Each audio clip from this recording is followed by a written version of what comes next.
The air in the small trailer was heavy, thick with the scent of his cologne and the faint aroma of the carnival grounds outside.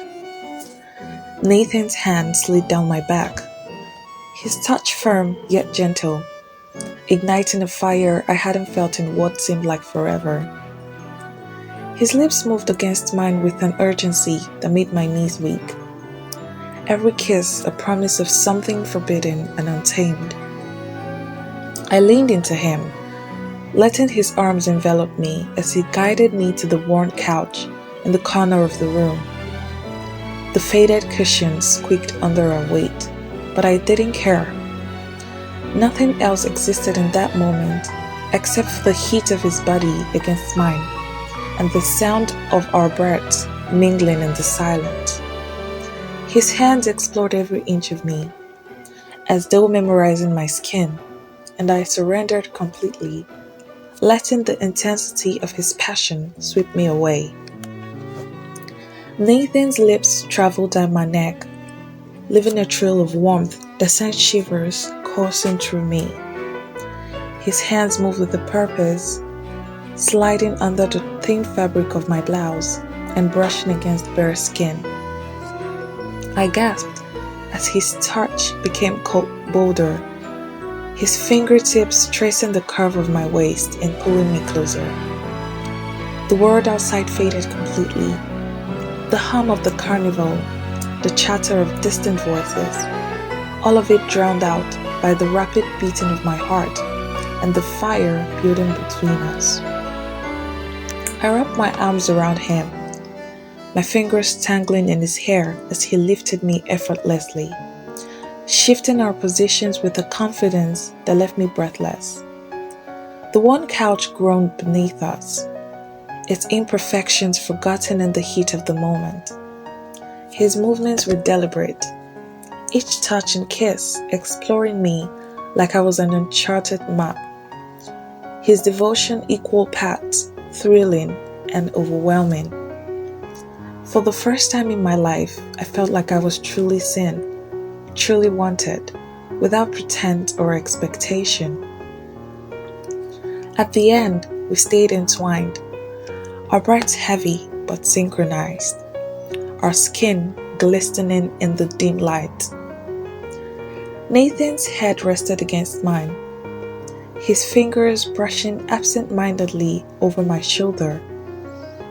I looked at him, his expression a mixture of contentment and vulnerability, and for a fleeting moment, I let myself believe that this could last forever. But even as I lay there in his arms, the reality of my world loomed just beyond the trailer walls, waiting to remind me that forever wasn't an option for us. Not yet. I was promised to someone else, a man who came from my world of privilege and wealth. But here, in Nathan's arms, I felt alive for the first time in years, and that terrified me as much as it thrilled me. My name is Amelia Duval, and I was raised to be perfect. Perfect daughter, perfect fiancée, perfect Southern belle. My life was planned out even before I knew what I wanted. Engaged to Trevor, the heir to another wealthy family, our future laid out like a pristine table setting at a country club dinner. But perfection is exhausting, and somewhere along the way, I started to feel trapped. Then I met Nathan, the drifter who worked at the traveling carnival that had rolled into town for the summer. He was everything Trevor wasn't, rough around the edges, free-spirited, and unapologetically himself. When our eyes first met across the noisy fairground, something inside me shifted. I should have looked away, but I didn't, and neither did he. Our affair began innocently enough. Long conversations in the quiet corners of the fair, stolen glances where no one was looking. But it wasn't long before the pull between us became too strong to resist. first time we kissed, it was like setting a match to dry kindling, the fire consuming us both. Then we met again in the moonlight clearing behind the fairground. Nathan had taken me there after a long night at the carnival, the sound of laughter and music fading as we walked further into the woods. The moonlight danced on the surface of the nearby pond, casting an ethereal glow that made the moment feel otherworldly. He laid out a blanket on the soft grass, pulling me down beside him. His fingers brushed the stray curl from my face, and his eyes searched mine as if asking for permission. I leaned in, answering him with a kiss that deepened until the world around us disappeared. His touch was electric, sending shivers through me as he explored every part of me with a tenderness that belied his rugged exterior. We moved together, slowly, deliberately, savoring each moment as though it might be our last. The cool night air contrasted with the heat of our bodies, and the sound of the nearby crickets became a melody that accompanied our rhythm. Nathan's hands traveled the length of my body, his touch gentle yet filled with the hunger that made my breath hitch. He whispered my name, his voice low and reverent, as though the moment demanded silence, save for the symphony of our hearts and the rustling leaves around us. I let my fingers trace the contours of his jaw, his shoulders, his chest, as if committing him to memory. His skin was warm beneath my palms, and each movement, each caress, spoke of a connection I couldn't explain, but could no longer deny. As our bodies intertwined, the world seemed to fall away, leaving only the intoxicating sensation of his closeness and the rhythm we created together.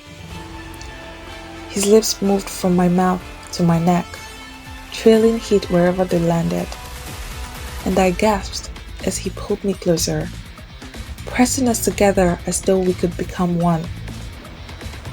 I had never felt this way before, unguarded, exposed, and alive in a way I hadn't known was possible. The moonlight bathed us in its soft glow, illuminating the raw honesty of the moment. When we finally collapsed onto the blanket, our breaths mingling and uneven, he wrapped his arms around me as if he could shield me from the outside world. I rested my head on his chest, listening to the steady beat of his heart, my fingers idly tracing circles on his skin. The weight of reality loomed just beyond the clearing, but here, in his embrace, I allowed myself to exist in the fragile, fleeting perfection of now. For a few precious moments, I was free from expectations, free from judgment, and free to simply be with him. But freedom comes at a cost. My family began to suspect something was amiss, and Trevor, always the watchful fiance, started asking questions I couldn't answer. Nathan and I knew our time was running out, but neither of us was ready to let go. The pull between us was too strong, too consuming, and it wasn't long before everything came crashing down. The night my grandmother confronted me was the night I realized how much I was willing to risk for this forbidden love. Her voice was cold and sharp, filled with disappointment, but I refused to back down. "You don't understand," I told her, my voice trembling. "For once, I'm living for myself, not for you, not for Trevor, not for anyone." The choice wasn't easy, but it was mine to make.